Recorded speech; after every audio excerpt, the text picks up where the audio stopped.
지식을 찾아 떠납니다. 펼쳐라 보물지도.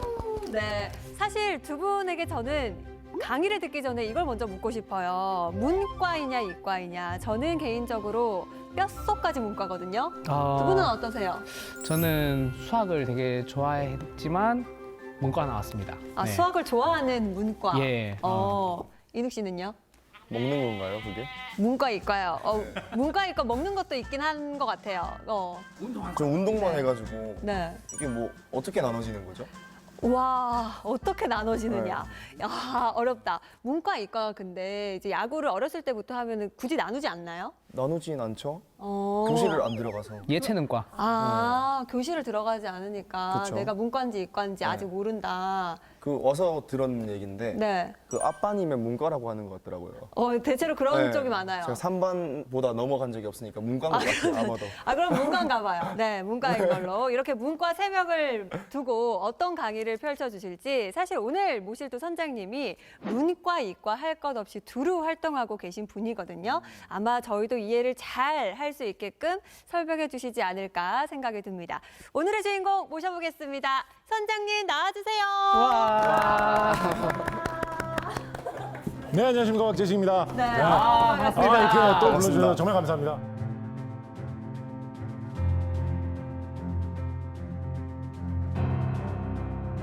오늘의 내용은 뭐 여기저기서 굉장히 많이 요즘 들을 수 있는 주제죠. 기후 변화에 대한 이야기를 한번 해보려고 합니다.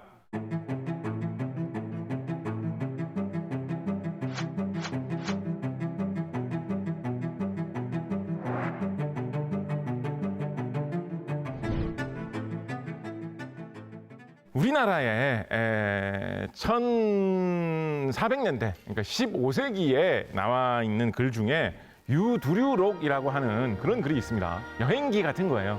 두류산이라는 산을 김종직이라는 사람이 이렇게 돌아보고 이 산이 뭐 어떻게 생겼네. 두류산 돌아본 썰 푼다. 대구에 두류 말하는 거. 그 산 아닙니다. 그거 아니에요? 네. 저 훨씬 그 근처에 더 크고 살거든요. 많은 사람들이 찾는 산입니다. 아. 지금은 무슨 산일까요? 요즘 딴 이름으로 바뀌어서 불리고 있어요. 백두산, 남한에 있는 산입니다. 한라산, 분위기 비슷하게 잡으셨어요. 지리산. 지리산. 그 분위기예요. 지리산.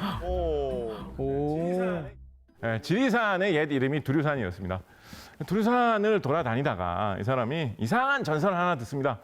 두류산에 배바위라는 바위가 하나 있다는, 산 중턱에 있는 높은 데 있는 바위예요. 근데 바위 이름이 배바위거든요. 배바위. 바위가 배처럼 생겨서 배바위라고 하는가?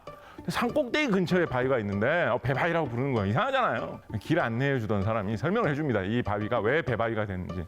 그 사람의 설명에 따르면 먼 옛날에 어마어마하게 엄청나게 큰 홍수가 한번 나타나는 거예요. 온 세상이 그래서 대홍수 때문에 물에 다 잠겼다라는 거예요. 세상에 있는 수많은 것들이 다 쓸려 내려가고 물이 계속 차올라가지고 어디까지 차올랐겠습니까?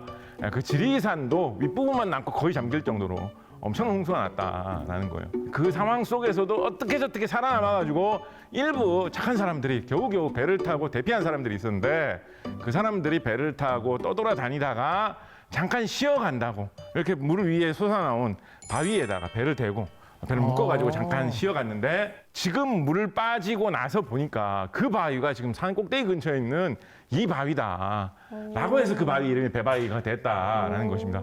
그러니까 얼마나 홍수가 크게 났으면 물이 이렇게 산 꼭대기 높은 곳까지 찼다라는 거를 우리에게 알려주기 위한 그런 전설이죠. 이런 식의 전설은 여러분이 여러 곳에서, 다른 곳에서도 많이 들어보았을 것입니다.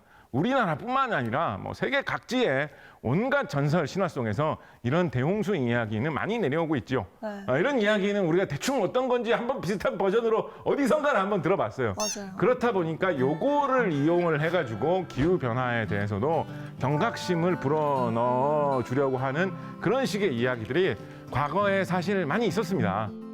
우리가 산업사회가 되면서 사람들이 기술을 발전시키고 산업을 발전시키고 경제를 발전시키면서 굉장히 이렇게 흥청망청 타락해서 막 살고 있다. 너무 낭비하는 삶을 살고 있다라는 거예요. 그렇게 이제 낭비하면서 살고 있으니까 그것 때문에 뭔가 죄를 받아서 지구가 그대로 가만히 있지 않아서 기후 변화가 일어나가지고 뭐 이런 건 들어보셨을 거예요.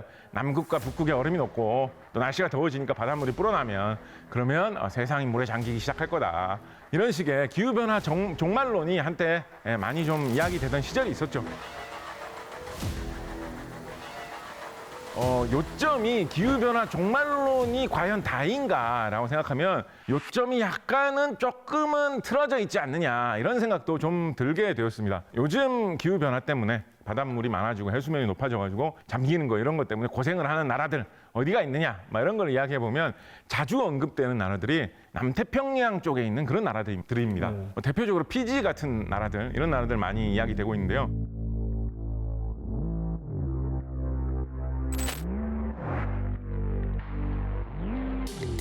피지섬 하면 뭐 어떤 그런 느낌 있으세요? 피지섬? 네, 약간 고급 휴양지. 고급 휴양지. 언젠간 꼭 가봐야 될 언제나 여행지. 가보고 싶은 곳. 비싼 물 파는 데 아니고. 물 중에도 피지 네, 브랜드 있어. 피지섬. 네. 맞아요. 그거랑 같은 거 맞아요? 아닌 것 같은데. 그래서 하여튼 그렇게 깨끗하고 관광하기 좋은 그런 자연 그대로가 남아있는 곳이라는 그런 느낌이 있는 곳입니다. 주로 피지섬 사람들은 그래서 외부에서 찾아오는 관광객들 아니면 물고기 같은 거 잡으면서 어업으로 생계를 이어가고 있거든요. 근데 기후변화 때문에 주변 바닷물의 온도가 바뀌니까 찾아오는 물고기들이 막 다 바뀐 거예요. 그래서 예전에 잡던 물고기들이 안 잡히는 거예요. 이 사람들이 물고기 잡아서 살고 있던 사람들이 먹고 살기가 막막해지는 그런 현상이 나타나고 있어요. 더군다나 바닷물이 조금 높아져도 워낙에 섬나라로 물가에 다 있던 나라다 보니까 뭐 태풍이 불어온다, 파도가 심하게 친다 이런 현상이 생기면 그 물이 마을로 휩쓸고 들어와가지고 마을이 온통 바닷물에 잠긴다 이런 일이 과거보다 훨씬 더 빈번하게 일어나고 있는 것입니다. 그래서 이런 나라에는 그렇게 물에 잠기는 게 현실로 나타나고 있는 것이 지금 상황이기도 합니다. 뭐 피지에 세계에서 제일 큰 공장이 있어가지고 거기서 이산화탄소를 엄청 많이 내뿜었느냐. 아니지. 피지 사람들이 차를 많이 타고 다니고 큰 차 타고 다니고 피지 사람들은 전부 다 막 비행기 타고 맨날 여행 다니고 그랬기 때문에 죄를 많이 지은 데라서 거기가 제일 먼저 물에 잠기고 있느냐. 전혀 아니거든요. 맞아. 피지 네. 사람들 다 걸어 다니세요. 오히려 반대잖아요. 맞아요. 좋은 지적이에요. 오히려 반대예요. 그렇게 큰 공장을 가동하면서 돈을 많이 벌고 자동차, 비행기 옛날부터 많이 타고 다니던 그런 선진국들은 따로 있어요. 따로 있는데 그것 때문에 일어난 기후변화의 피해를 받는 먼저 고생을 하고 있는 나라들은 따로 있다라는 것입니다.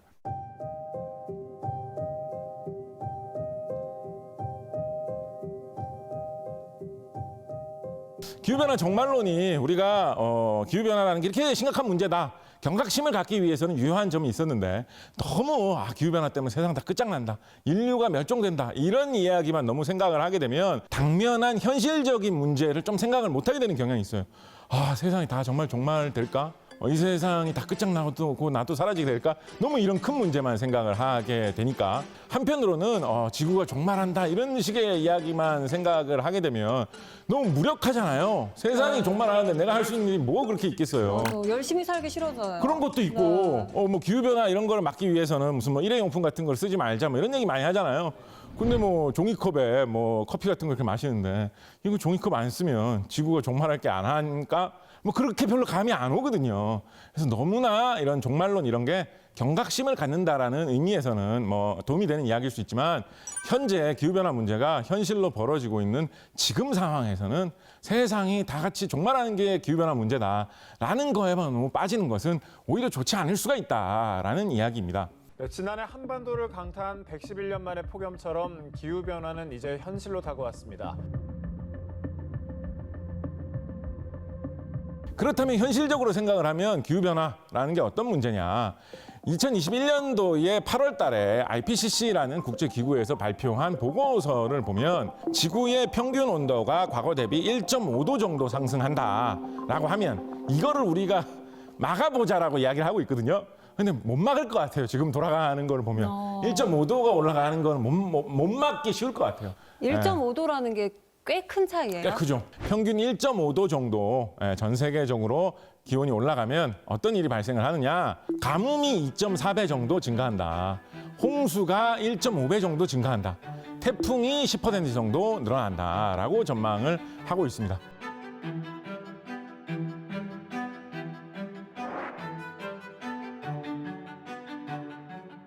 보통 도시에 사는 중산층 이상의 사무직 뭐 이런 걸로 일하시는 분들은 가뭄이 좀 늘어났다고 해도 보통 느끼지도 못합니다.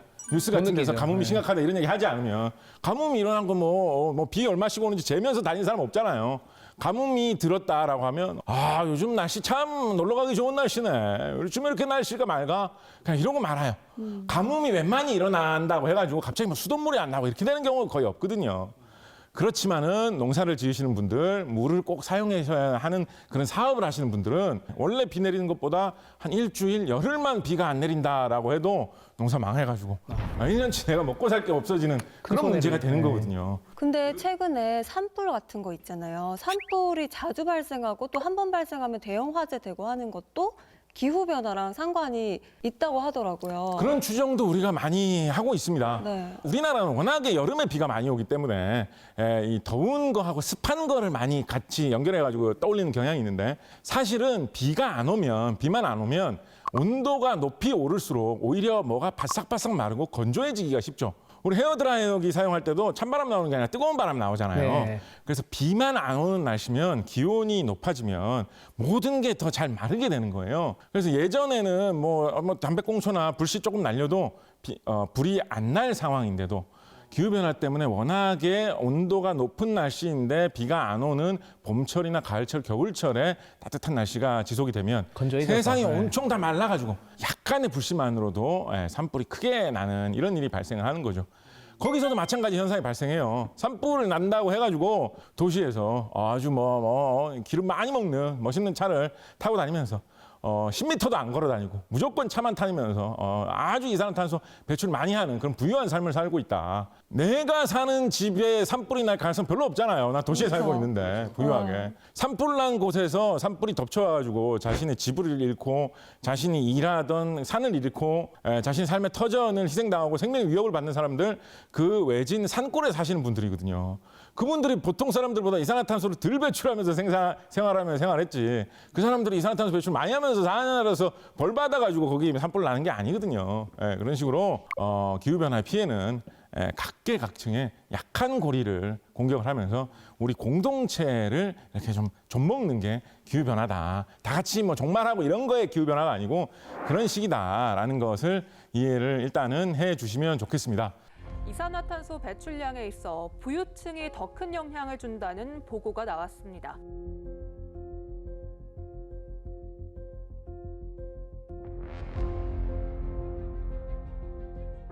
세상에서 가장 큰 자동차 회사가 어디일까요? 지금 테슬라 아니에요? 테슬라 아닐까요? 땡땡땡. 뭐 여러 가지 방식으로 어떤 회사가 제일 크냐를 따져볼 수 있을 텐데 그 회사를 얼마 주고 살 수 있느냐, 그 회사의 기업 가치, 주식의 시가총액으로 평가를 해보자면 방금 말씀해 주신 그 미국의 전기차 회사가 압도적으로 세상에서 가장 큰 자동차 회사입니다.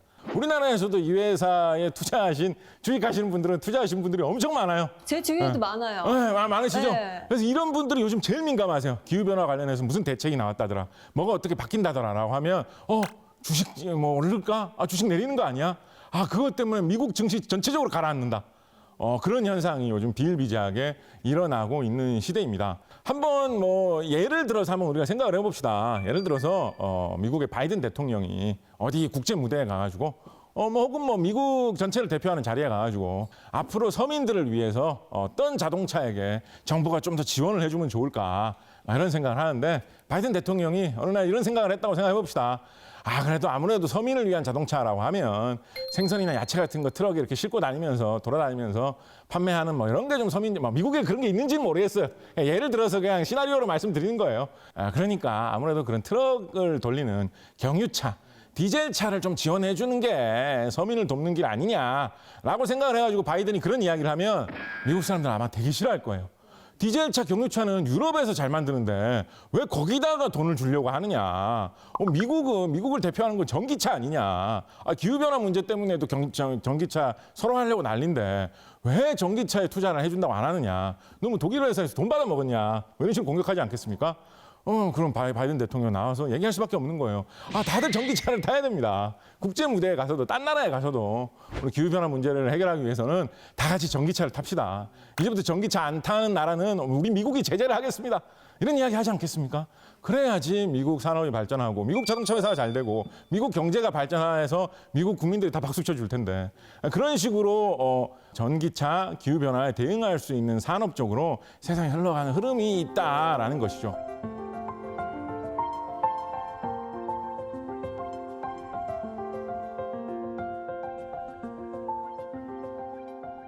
중국도 비슷한 상황이 있어요. 중국 같은 경우에는 개발도상국이다 보니까 좀 처지가 많이 다르지 않나라고 하는데 그렇게 또 다르지 않은 것이 중국 기업들은 세계의 태양광 시장을 거의 장악하고 있다라고 할 정도로 태양광에서 중국이 굉장히 앞서 나가고 있습니다. 제 친구들도 옥상에 태양광 설치하고 막 그런 열풍이 있었거든요. 건물주시군요, 친구들이. 자기 주택 옥상에다가 어. 설치를 막 하더라고요. 우리나라는 태양광 별로 없습니까? 그러니까 한때 우리나라에서 태양광 정책을 좀 이렇게 적극적으로 펼친 시기가 있었죠. 그래서 그때 우리나라 태양광 회사에 투자하신 분들도 꽤나 많아요. 주식하시는 분들 중에.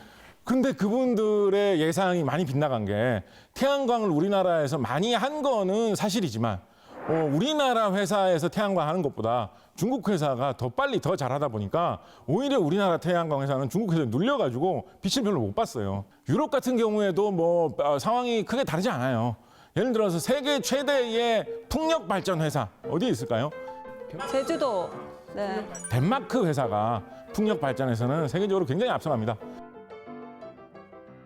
우리나라에도 가끔 보면 이렇게 산 같은 데나 바다 같은 데 큰 풍차 같은 거 이렇게 설치해 놓고 돌리는 그런 거 많이 하지 않습니까? 그런 거 새로 설치할 때 어느 회사가 사업을 하느냐 알 수 없는 이상한 외래어로 된 유럽 회사가 같이 합작을 해서 사업을 한다 이런 이야기 많이 보일 때 있거든요. 유럽 사람들 뭐라고 얘기하겠어요? 기후변화 시대에 석탄, 석유 이런 것보다 풍력을 많이 써야 된다. 그런 이야기 많이 하게 하고 다니겠죠. 그렇게 하면 할수록 풍력 발전 많이 판매를 해서 유럽 경제에 도움이 되니까 그런 것입니다. 다 그냥 이해관계가 좀 얽혀 있네요. 우리 지구를 생각하기도 하지만. 그렇습니다. 네. 이해관계가 얽혀 있을 뿐만 아니라 이게 기후변화라는 실질적으로 이미 피해가 발생을 하고 있고 앞으로 점점 더 심해질 거다라는 누구나 공감할 수 있는 문제에 엮여 있다 보니까 전 세계에 앞서 나가는 선진국들이 그거를 어떻게든지 유리하게 이용을 하려고 판을 막 다 짜고 있는 것이죠.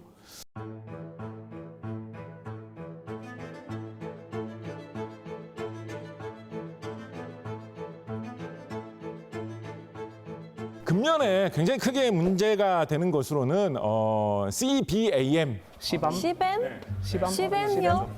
시뱀. 뭘까요? CBAM 뭘까요? 뭔가 하여튼 어감이 좀 센 느낌 아닙니까? 네, 이미 센 굉장히 느낌이 나네요. 조심해야 될 것 같아요. 네네. 그 앞에 C는 카본, 탄소, 이산화탄소를 뜻하는 원소기호 C를 따놓은 것입니다. 그래서 우리말로 뜻을 옮기자면 탄소꽝 약간 이런 거예요. 탄소꽝? 탄소에 관련된 제도 중에서 정말 폭탄 터듯이 강한 제도다라는 의미로 운영을 하겠다.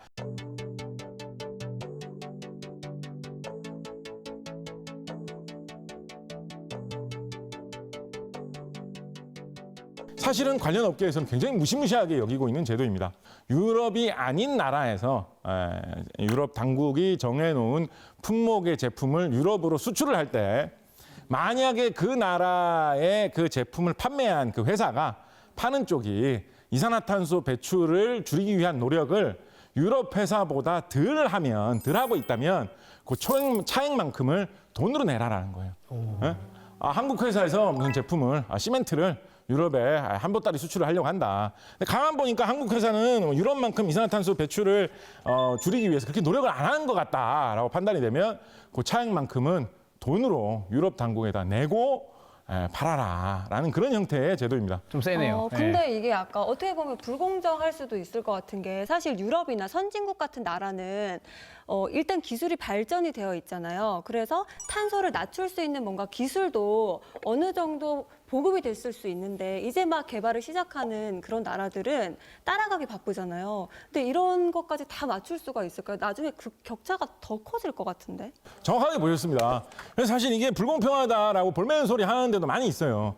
그냥 쉽게 생각을 해봐도 예를 들어서 우리나라에 막 조선시대 막 이럴 때 그럴 때도 유럽에서는 이미 공장 같은 거 가동을 하고 산업혁명이 일어나가지고 막 별걸 다 만들고 전기도 쓰고 다 하고 있었거든요. 우리나라 조선시대 말 생각을 해보면 이산화탄소 배출이 거의 0이었겠죠.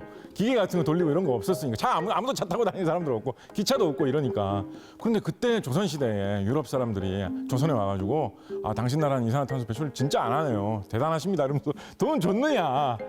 그런 일 없었잖아요. 옛날에 그런 일 없었잖아요. 옛날에는 그런 거 없이 뭐 이산화탄소 배출 좀 할 수도 있지. 펑펑 배출하다가 지금 와서 이산화탄소 배출이 문제가 되니까 잠깐만 이제부터는 안 되겠다. 이제부터는 이산화탄소 배출을 줄이기 위해서 얼마나 노력을 했느냐에 따라서 뭐 돈도 내고 이런 식으로 하자라고 하면 아니 니들이 옛날에 배출했던 거는 문제가 안 되고 지금부터 문제냐? 우리나라의 공장을 지어가지고 또 좀 돌려보려고 하니까 이제부터는 안 된다는 거야? 이런 얘기 나올 수밖에 없겠죠. 그리고 이산화탄소 배출을 줄이기 위해서 얼마나 노력했느냐 그런 거가 기준을 따지기에 애매한 것들이 굉장히 많습니다.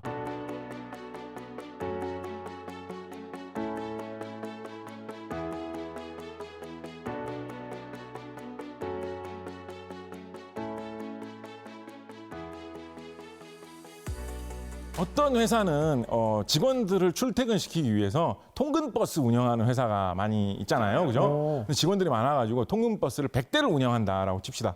그럼 그 통근버스 운영하는데도 버스가 왔다 갔다 하면서 연료를 많이 쓰면서 이산화탄소를 배출하니까 이 회사를 운영하기 위해서 이산화탄소를 배출을 좀 한 거잖아요. 그죠? 그럼 그거를 계산을 할까라고 생각을 하면 옆에 있는 회사를 보면 우리 회사는 통근버스 이런 거 운영 안 하고 직원들이 그냥 알아서 와. 그럼 직원들이 어떻게 알아서 오는데? 우리 직원들 주로 자가용 타고 오던데? 뭐 이렇게 할 거 아니에요.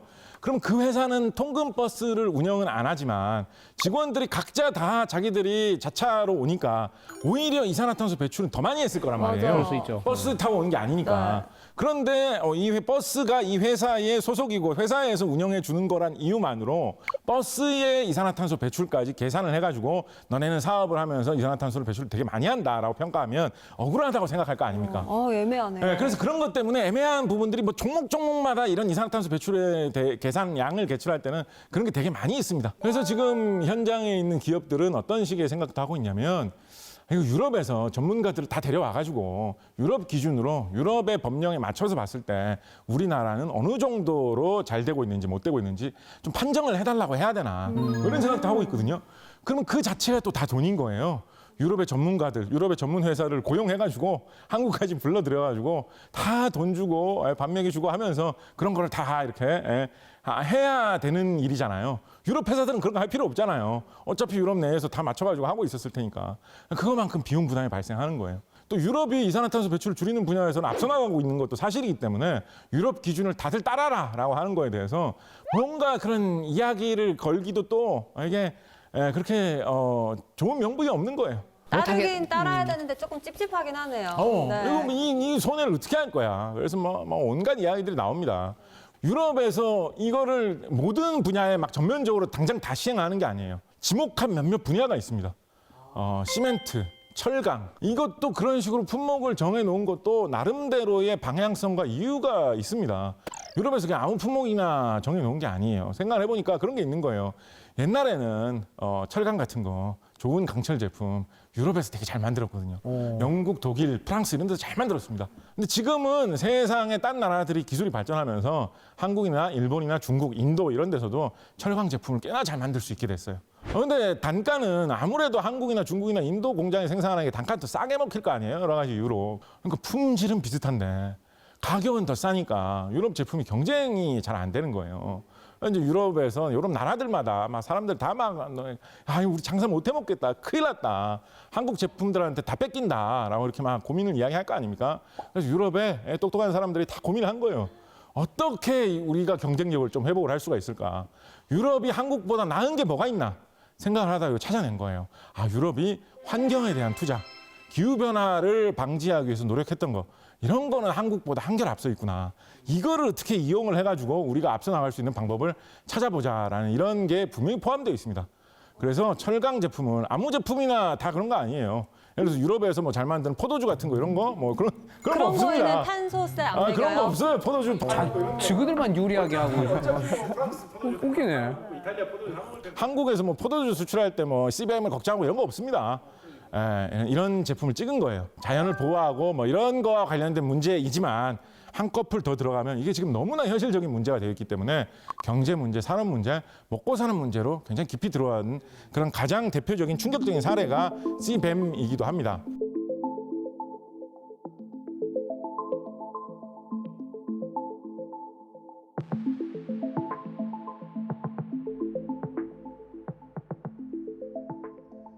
대표적으로 아까도 전기 자동차 이야기를 했습니다만 그런 생각을 하죠. 기후변화를 일으키는 온실기체, 이산화탄소라는 거는 연료를 태울 때 발생을 하니까 연료를 안 태우고 기계를 돌릴 수 있으면 되는 거 아니냐라고 생각을 하는 거예요. 근데 그렇게 자동차라든가 다른 기계에 전기를 많이 이용을 하려면 당연히 이제 배터리가 있어야 되겠죠. 네. 그죠? 그래서 이제 뭐 전기 자동차 뭐 이런 거에 관심이 많으신 분들은 그것 때문에 또 우리나라 뭐 배터리 회사의 주가가 올라갔다 내려갔다 이런 거에 관심이 많으실 텐데 그래서 1차적으로 배터리하고 관계가 생기고 조금 더 이 시각을 조금 더 넓게 보면 어떤 게 있냐면 아까 태양광 풍력 이런 이야기를 했었는데 일단 뭐 제일 쉽게 태양광부터 이야기를 해가지고 태양광 발전에 가장 치명적이고 절대 극복하기 어려운 어떤 근본적인 단점이 뭘까요? 비가 날씨- 오면 날씨에 이용을 따라서. 못해요. 더 화끈하게 생각을 해보면 네. 태양광은 밤에는 안 돼요. 아, 그렇지. 맞아요. 그렇잖아요. 네. 태양광이니까 밤에는 안 돼요. 마찬가지로 구름이 너무 많이 낀다. 햇빛이 어두워진다 하면 그만큼 잘 안 되죠. 그죠? 한 가지 생각을 해볼 수 있는 방법이 배터리를 산더미처럼 쌓아놓고 건물 같은 걸 하나 만들어가지고 거기 배터리만 꽉 채워 놓는 거예요. 낮에 태양광 발전을 많이 해가지고 거기다 충전을 꽉꽉 시켜 놓는다라는 거예요. 아, 저장을 해놓자. 저장을 해놓는다. 밤에 쓸 수 있게. 밤에 그걸 아. 꺼내 쓴다라는 거예요. 이런 초대형 배터리를 흔히 이제 에너지 저장 장치라는 뜻으로 ESS라고 부릅니다. 그래서 태양광을 하려면 ESS도 같이 많이 해야 될 것이다라고 전망을 하시는 분들이 많이 있어요. 풍력도 마찬가지예요. 바람이 불 때는 이 바람개비가 잘 돌면서 전기가 많이 만들어지겠지만 가끔 바람 안 불면 어떡해요? 바람이 안 부는데 갑자기 내가 수술 중이다. 그래서 막 전등불 켜놓고 장비 이용해가지고 사람 수술을 하고 있는데 바람이 안 분다 전기가 끊어지네. 그래서 안 되잖아요. 그래서 마찬가지로 배터리를 하나 갖다 놓고 큰 배터리를 갖다 놓고 거기에 계속 전기를 충전시켜가지고 쭉 쓴다. 이런 생각을 많이 하고 있어요.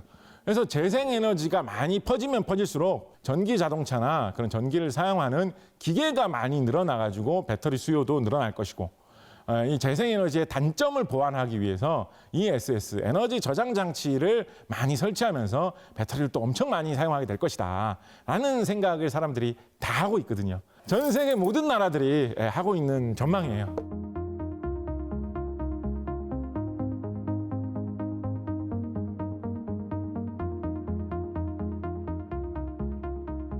그래서 이제 산업이 발달한 나라들은 이제 그거를 보는 거예요. 또 배터리를 잘 만드는 나라가 앞으로는 경제가 성장을 하고 돈을 많이 벌겠구나. 우리나라.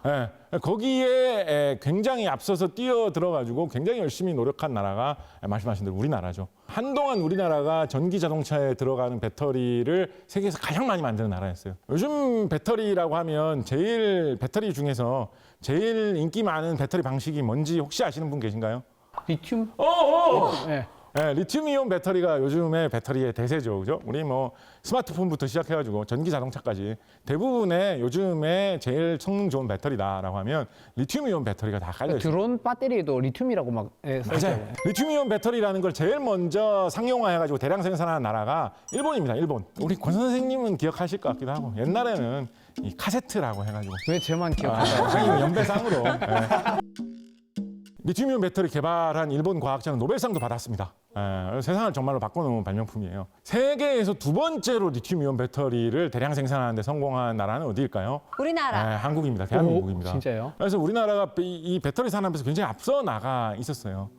근데 엄청나게 치고 들어오면서 우리나라를 바짝 추격해 와가지고 요즘은 우리나라보다 세계에서 자동차용 배터리를 더 많이 파는 나라, 전기 자동차용 배터리를 더 많이 파는 나라가 중국입니다. 우리나라에서 주특기로 많이 생산하는 배터리를 흔히 이제 NCM 배터리다라고 합니다. 니켈, 코발트, 망간. 망가니즈라고 하는 이런 세 개의 금속이 리튬하고 같이 들어가가지고 제조가 되기 때문에 NCM 배터리라고 하는데 성능이 굉장히 좋은 대신에 가격도 좀 비싼 편이에요. 중국에서는 NCM 배터리는 우리나라만큼 잘 못합니다. 중국에서는 대신에 LFP 배터리라고 해가지고 리튬 인산철 배터리라고 하는 배터리입니다. 요거는 비교적 가격이 싼 대신에 성능이 좀 떨어지거든요. 중국에서는 이거를 최대한 싸게 대량으로 만들어가지고 성능이 약간 또 떨어지면 어떠냐. 그만큼 더 싼데 라고 하는 식으로 많이 활용을 해가지고 예전에 우리나라에서는 좀 그래도 그렇지 성능이 좋은 배터리가 더 좋은 거지라는 생각이 있었는데 어떻게 하다 보니까 이게 많이 따라잡혔어요.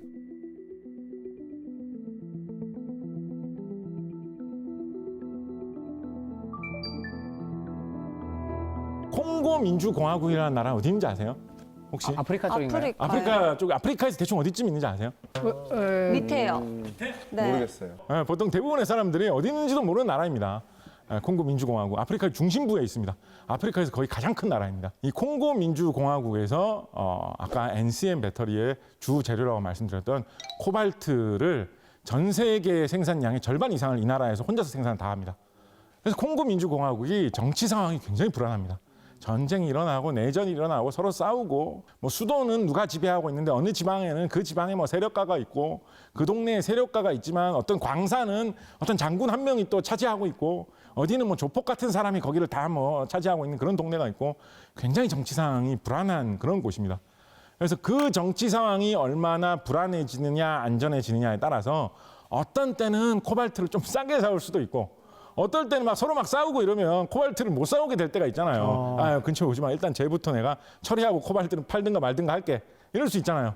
수급이 좀 불안정하네요, 그러면. 콩고 민주공화국의 평화가 찾아오지 않으면 코발트 가격이 안정될 수가 없어요. 그러면 우리나라 코발트를 많이 사용하는 우리나라 배터리 산업도 제대로 잘 될 수가 없는 거예요. 불안하네요. 그래서 이 기후변화가 가져온 변화가 세계를 우리가 평소에는 저 나라하고 우리나라하고 무슨 상관이 있을까 싶은 그런 멀리 떨어진 나라와 우리나라의 관계를 새롭게 하면서 온 세상을 변화시키고 있는 원동력 중에 하나가 기후변화 문제다라고도 말씀을 드릴 수가 있겠습니다.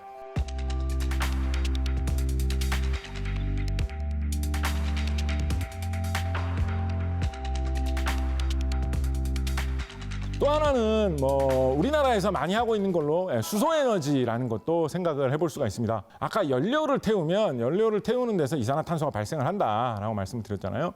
근데 연료 중에 우리가 흔히 쉽게 사용할 수 있는 연료 중에서 태워도 이산화탄소가 발생하지 않는 거의 유일한 연료가 바로 수소입니다.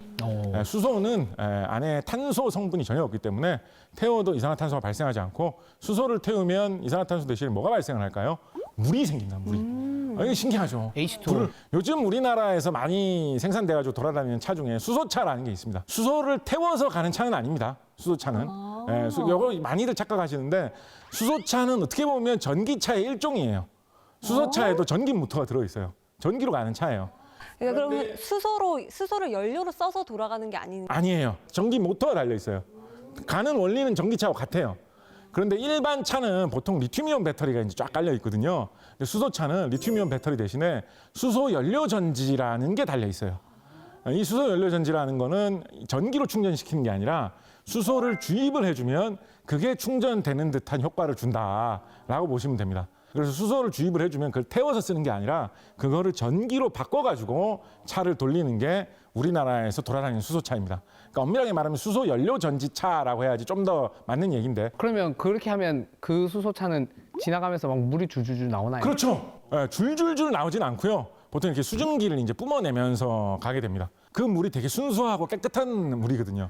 그래서 그걸 그냥 내뿜지 말고 따로 저장을 해가지고 진짜 아깝다. 뭔가 이렇게 마실 수 있게 한다든가 그렇게 맞아. 해보면 그런 생각 하시는 분들도 있어요. 근데 여기 생각해 보시면 약간 이상하다는 생각이 드시는 분들 계실 수 있을 것입니다. 연료전지차, 수소차에서 그 수소를 만들려면 수소는 그냥 어디서 이렇게 캐오는 게 아니거든요. 수소는 어떻게든지 만들어내야 돼요. 뭔가 전기를 이용해서 만들든지 아니면 뭐 연료를 이용해서 만들든지 뭔가로 만들어내야 되는 겁니다. 보통 물을 원료로 해가지고 전기로 물을 지져가지고 수소를 만든다 이런 걸 보통 많이들 생각을 하는데 그럼 좀 이상하잖아요. 그럼 일단 만들려면 또 전기를 또 전기를 써야 돼요? 돼. 그 약간 좀 이상하다는 생각이 들 거야. 아니 전기로 어차피 수소를 만들 거면 그냥 그 전기로 바로 전기차를 충전해가지고 가면 되지. 맞아. 왜 전기로 수소를 만들고 그 조선모사다, 수소를 수소차에 조선모사. 넣으면 그게 전기로 바뀌어가지고 다시 차가 굴러가고 이거를 귀찮게 왜 이러고 있냐. 바보들. 전기차의 골치 아픈 문제 중에 하나로 뭐가 있냐면 충전하는데 시간이 오래 걸린다는 문제가 있어요. 수소차는 수소를 주입을 해주는 게 충전하는 효과가 있기 때문에 한번 이렇게 휘발유 주입하듯이 가스 충전하듯이 쭉 주입해주면 끝인 거예요. 더 큰 장점은 뭐냐면 대체할 수 없는 아주 큰 장점은 뭐가 있냐면 전기차를 타보시면 전기차는 보통 요즘 전기차는 배터리가 바닥에 깔려 있잖아요. 그죠? 그래서 전기차를 타보시면 바닥이 약간 이렇게 높은 느낌이 들죠. 발이 닿는 데가 약간 높이 올라와 있다는 느낌 들죠. 앞에 바닥이 전부 전기 배터리가 깔려 있어가지고. 그래서 그냥 뭐 한 4인승 자동차 뭐 이런 거는 전기 자동차로 충분히 타고 다닐 수가 있지만 과연 뭐 트레일러 트럭 같은 거, 덤프 트럭 같은 거 이런 거를 과연 전기차로 움직일 수 있을 거냐라고 생각을 하면 될까? 사람들이 고민하는 거죠. 왜냐하면 그렇게 무겁고 큰 차를 움직이려면 배터리를 그만큼 많이 실어야 될 텐데 그렇죠. 배터리를 많이 실으면 배터리 무게가 너무 무거워가지고 차가 가는데 방해가 되잖아요. 그나마 차는 그래도 상상이라도 해볼 수 있는데 배 같은 경우에는 엄청나게 큰 배들이 있지 않습니까? 고향 포항에 가면 네. 포항의 제철소에 석탄대로 오는 배 이런 배 어마어마하게 크잖아요. 그런 엄청 큰 배가 있는데 그런 거대한 배를 과연 배터리로 움직이려면 배터리를 얼마나 산천을 많이 쌓아야 될까? 요즘 전기차 같은 경우에 한 7, 8시간 타고 다닌 다음에 충전한다라고 하면 꽤 괜찮다고 생각을 하잖아요. 그죠? 한 7, 8시간마다 한 번씩 충전을 해주는 게 전기차로서는 괜찮다라고 생각할 수 있는 수준이에요. 근데 배는 태평양에 한 번 뜨면 뭐 열흘씩, 20일씩도 그죠. 막 가야 되는데 태평양 한복판에서 전기 다 떨어졌네라고 하면 어디서 충전을 합니까? 그렇네요. 예, 그래서 전기차는 한계가 있는 거예요. 수소를 이용하는 방법은 수소라는 이 물질을 그냥 가스 충전해 놓듯이 가스통에 가스 담아 놓듯이 연료통에다가 그냥 쟁여 놓기만 하면 되기 때문에 이렇게 굉장히 큰 힘을 오랫동안 많이 내야 되는 용도로 쓰기에 수소가 굉장히 큰 장점이 있는 것입니다.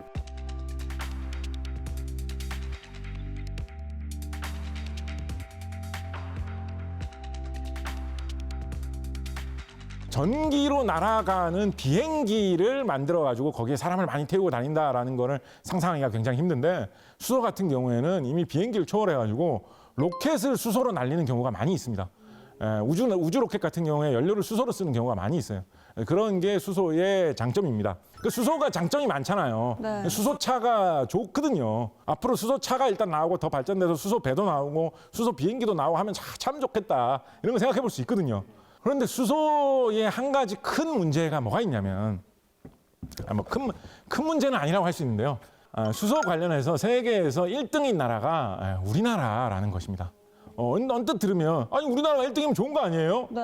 우리나라 1등인데 그게 뭐 문제예요? 이렇게 생각할 수 있어요. 근데 이런 기후변화와 관련된 문제, 전 세계가 합심해서 풀어야 되는 문제는 이런 게 역으로 문제거리가 됩니다. 수소차를 많이 팔려면 수소차 충전할 수 있는 충전소가 전국에 많이 퍼져 있어야지 수소차가 편리할 거 아닙니까? 그렇죠. 그죠? 인프라가 돼 있어요. 그래서 우리나라에서는 수소차 충전소 건설 사업을 열심히 많이 하고 있어요. 그죠?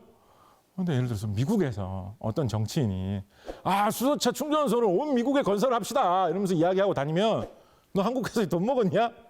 우리 미국은 전기차를 잘하는데 너 왜 갑자기 수소차를 좋아해? 수소차는 한국이 세계 최고잖아. 수소차 타기 편해져봤자 한국산 자동차만 많이 팔리지 미국에 도움되는 게 뭐 있는데. 중국, 뭐 유럽 마찬가지로 생각할 거 아니에요. 어떤 중국 사람이 중국에도 수소차를 널리 퍼뜨립시다 막 이렇게 이야기를 하면 중국산 배터리가 지금 한국을 제꼈는데 전기차를 많이 해야지. 수소차 충전소 중국에 많이 퍼뜨려봤자 한국이 차 팔기만 좋지. 중국에 다들 돌아오는 게 자기 뭔데. 이익만 생각하고 근데 그렇게 갈 수밖에 없잖아요, 세상이. 그러면은 1등 말고 한 2등 정도 하면 될 것 그러니까. 같아요. 그래서 약간은 어떻게 보면 전략적으로 생각을 해가지고 좀 강대국, 힘센 나라하고 이렇게 좀 짜고 우리 한 2, 3등 정도만 그 하겠다. 정도만 하자. 너희들이 1등 하고 그래서 전 세계를 다 수소차로 가도록 좀 몰아줘라. 같이 장사하자. 이런 생각을 사실 좀 하고 있어요. 수소차가 잘 되려면 우리가 1등이다, 우리가 최고로 잘 나간다라는 것만 답이 아니라 이런 게 같이 이어져야 되는 그런 측면이 또 있다라는 것입니다.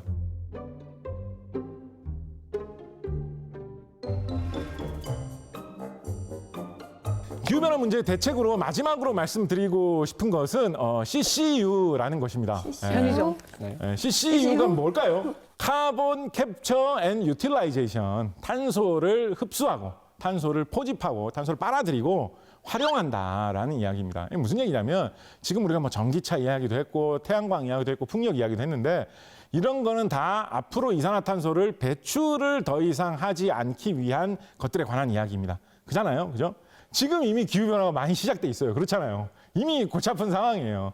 그러니까 앞으로 우리가 막 노력해가지고 전부 다 막 전기차 타고 다니고 수소차 타고 다니고 태양광 풍력 이런 것만 다 사용을 한다고 해도 이산화탄소가 공기 중에 나와 있는 게 줄어들진 않아요. 더 늘어나는 것만 없을 뿐이지, 그죠? 네, 탄소 이미 네. 어쩔 수 없는. 기후 변화가 막 더 막 회복되고 이러진 않아요. 지금보다 더 악화되지만 않을 뿐이지. 어떻게 보면 방어하는 전략이죠. 소극적인 전략이고. 근데 이제 그런 생각을 하는 사람들이 있는 거예요. 좀 적극적으로 할 수는 없을까? 좀 공격적으로. 공격이 최선의 방어다. 야구에서도 그런 말 사용하나요? 아, 야구는 뭐 그렇게 안 하는 것 같아요. 안 하는 것 같아요. 그런 생각을 할 수 있잖아요. 그래서 그 생각을 하는 거예요. 사람들이. 이미 공기 중에 나와 있는 이산화탄소를 도로 빨아들이는 기술을 개발해보자. 그러면 이런 생각을 하는 최고겠네요. 거예요. 네. 솔깃하잖아요. 네. 그렇듯하잖아요. 그죠? 네. 그런 거를 하는 나라들이 많이 있어요. 우리나라도 꽤나 열심히 하는 나라입니다. 충청남도 보령 이런 데 가면 화력발전소가 큰 게 있습니다. 그러니까 그것도 같이 연구를 하는 거예요. 화력발전소 돌리면서 이산화탄소 배출을 워낙 많이 하니까 이거 배출한 거 빨아들이는 것도 좀 같이 해보자라고 해서 우리나라의 충청남도 보령에도 세계적인 규모의 이산화탄소를 빨아들이는 시설이 있어요. 근데 이게 빨아들여서 이걸 써먹을 수가 있어요? 그러니까 이산화탄소를 빨아들이는 기술 자체도 아직은 갈 길이 멉니다. 예를 들어서 이산화탄소를 빨아들이는 것 자체에도 또 연료가 들어갑니다. 골치 아프죠. 그러니까 이게 뭐야? 이게 빨아들이는데 빨아들이려고 하다 보면 또 뭐 전기를 써야 돼? 이러면 빨아들이는 것보다 빨아들이는 과정에서 이산화탄소 더 배출 많이 하면 소용없잖아요. 그죠?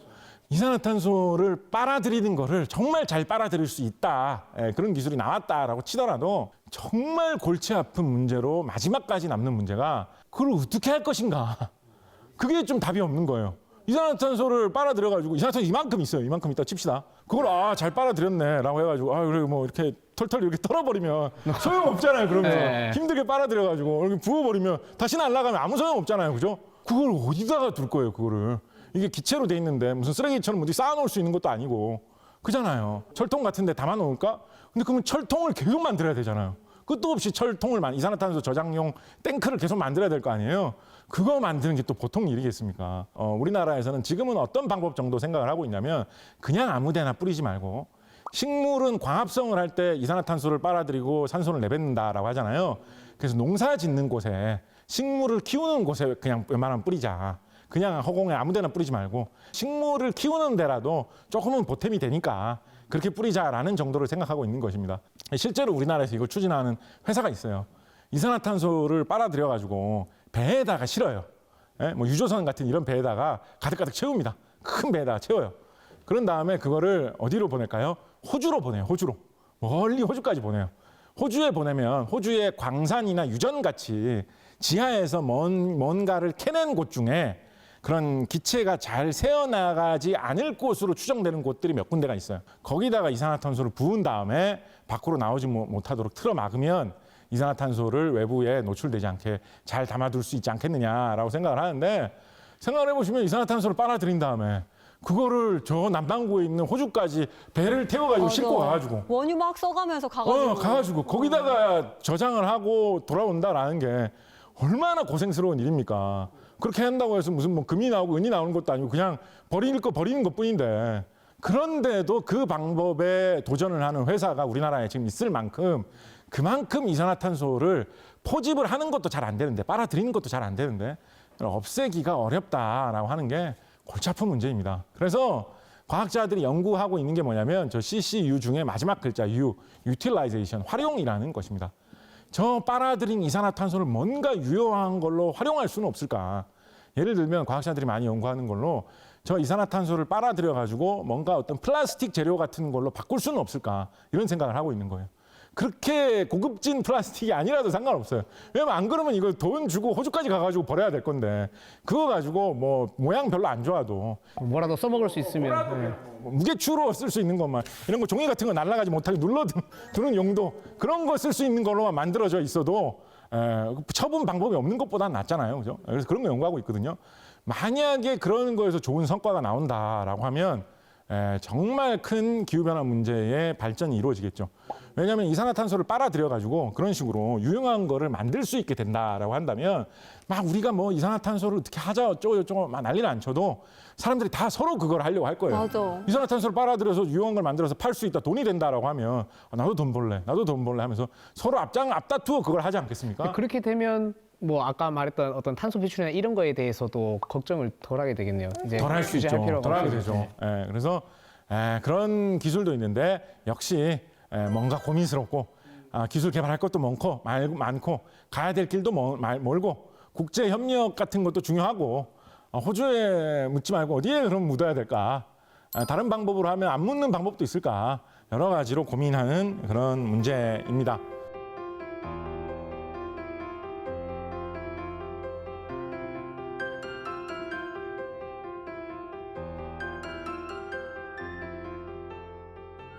요즘 유행하는 말로 ESG라는 말이 있습니다. Environment, Social, Corporate Governance라는 약자를 따서 ESG라고 하는 것인데요.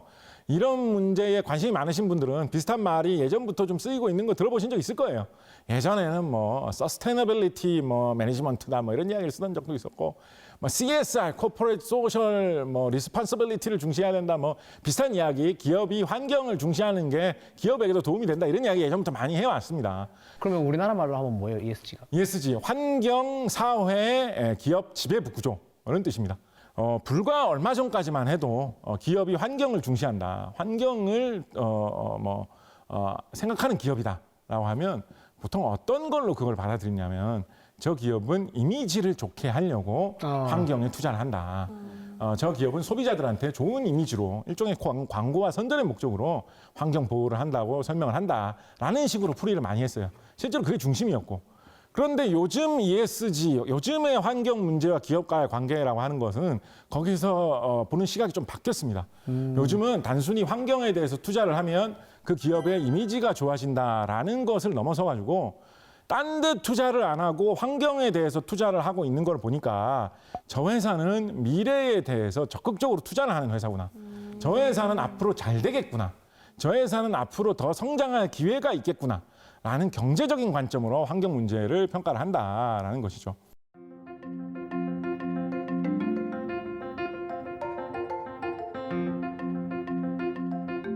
그래서 요즘 ESG 시대는 이 환경과 기후변화를 말하자면 돈으로 평가하는 시대로 넘어왔다라는 것이죠. 요즘 유행어로 쓰이고 있는 말로 그린이엄이라는 말이 있습니다. 그린, 환경 이런 걸 뜻하는 그린이라는 말하고 프리미엄이라는 말을 합쳐놓은 말인데요. 네, 선장님, 네. 죄송한데 인욱 씨가 점점 집중력을 잃고 있어요. 제가 봤을 때 ESS 나오고 지금 ESG 나오고 하니까 약간 지금 이해하고 있어요? 듣고 있는데 네, 영어에 하나도 약하다. 모르겠어요. 네. 지금 거의 끝나갑니다. 네. 지금 약간 9회 말 투하는 상황이에요. 예. 지고 있는 것 같아요. 지고 지금. 요즘 유행하고 있는 말로 그린이엄이라는 말이 있어요. 그린이엄. 그린, 환경. 프리미엄, 그린을 결합해가지고 그린이엄이라고 하는 겁니다. 뭐의 프리미엄이냐? 아파트 뭐 분양권의 프리미엄이냐? 그게 아니고 돈을 빌려줄 때, 은행에서 기업에 돈을 빌려줄 때 원래 뭐 예를 들어서 이자를 10%를 받고 돈을 빌려준다라고 하면 이제 이자 10%를 물어야 되겠죠, 그죠? 근데 이 기업이, 이 회사가 우리는 그 돈 빌려가지고 딴 데 투자를 안 하고 환경 문제에 기후변화를 대응하는 데 투자를 하겠습니다. 그래서 우리 회사에 이산화탄소 배출을 많이 하는 기계가 있었는데 그거를 연비 더 좋은 기계로 교체를 해가지고 이산화탄소 배출량을 줄이고 연료도 더 적게 쓰도록 우리 회사를 업그레이드 시키겠습니다. 그런 명목으로 환경보호 기후변화 대응이라는 명목으로 돈을 빌리면 이자에 프리미엄을 쳐줘가지고 좀 깎아준다라는 거예요. 너는 착한 회사구나 뿐만 아니라 그런 식으로 투자하는 돈이라면 회사가 분명히 발전하는데 도움이 될 거다. 그런 돈은 우리가 그만큼 니네 회사가 잘 될 거니까 그만큼 더 회수할 가능성이 높아지잖아요. 그죠? 그러니까 이자를 좀 깎아준다라는 거예요. 그런 그린이엄이 실제로 발생하고 있거든요. 뭐 요즘 그린이엄 잘 쳐주는 데는 0.25%까지도 쳐준다. 뭐 이런 기사가 금년 연초에 나온 적이 있어요.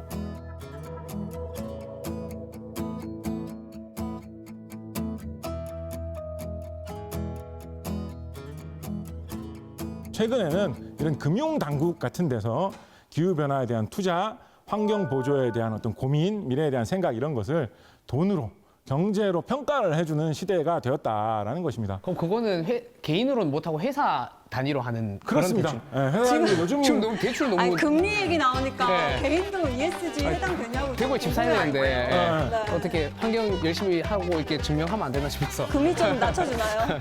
근데 이제 주택 관련해서도 그런 게 사실 좀 있어요. 예를 들면 집이 단열 효율이 너무 떨어져가지고 냉방비, 난방비로 돈이 너무 많이 들어가는데 집을 좀 이렇게 개조를 해가지고 여름철에 냉방비 덜 들고 겨울철에 난방비 덜 나가는 쪽으로 집을 개조하겠습니다라고 하면 그거의 명목으로는 돈을 좀 잘 빌려준다 이런 게 있습니다. 환경 친화적인 네. 그래서 태양광 발전할 때 제 친구들도 열심히 건물 주신 분. 네, 열심히 했거든요. 태양광 열심히 깔고. 그런 게 있어요. 네. 그래서 요약해서 결론을 말씀을 드리자면 기후변화 문제는 이제는 경제 문제이고 산업의 문제가 되었다라는 것입니다. 이런 문제에 대해서 관심이 부족하고 노력이 부족하고 연구와 개발과 투자가 부족하면 결국은 뭐 기후변화 때문에 딴 피해를 받는 것보다도 우리의 어떤 일자리 문제, 그렇죠. 우리나라의 경제 발전 이런 것에서 타격을 받는 시대가 되었기 때문에 그런 면에서 더욱더 기후변화 문제와 환경에 관심을 갖자라는 말씀을 마지막으로 드리면서 마치도록 하겠습니다. 와. 아니, 저는 들으면서 기후변화하면 뭐 단순히 세상이 망한다 이렇게 생각할 게 아니라 진짜 우리 가까운 곳 주변에 사회 약한 고리가 피해를 당장 입을 수도 있고 그리고 또 기후변화 또 환경 문제를 생각하는 게 또 경제적인 측면이랑도 많이 연결이 되어 있구나. 일단은 좀 관심을 갖고 봐야겠다라는 생각이 들었거든요. 일단 그럼 우리 선장님께서 오늘 강의 쭉 해주셨잖아요. 한마디로 오늘의 강의를 정리를 해주신다면 어떻게 정리해 주실 수 있을까요? 기후변화 문제는 앞으로의 경제와 산업을 한 번에 완전히 뒤바꿔 놓을 역전 만루 홈런이다. 정리하도록 하겠습니다.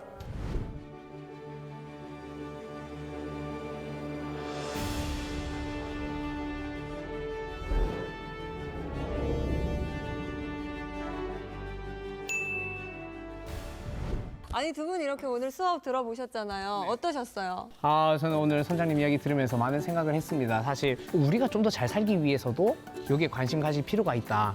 그리고 기온이 올라가면 산불이나 이런 것도 더 잘 날 수 있다 했잖아요. 그래서 저는 산불 조심해야겠다는 생각을 많이 했고요. 저도 아까 뭐 집대출도 이야기했지만 이제 그리니엄 같은 이런 것들이 정말 다른 사람들한테도 꼭 기업뿐만 아니고 사람들한테도 와닿을 수 있는 그런 것들이 생기면 훨씬 더 참여하는 사람도 많아지고 관심 가진 사람이 많아지지 않을까 그렇게 생각했습니다.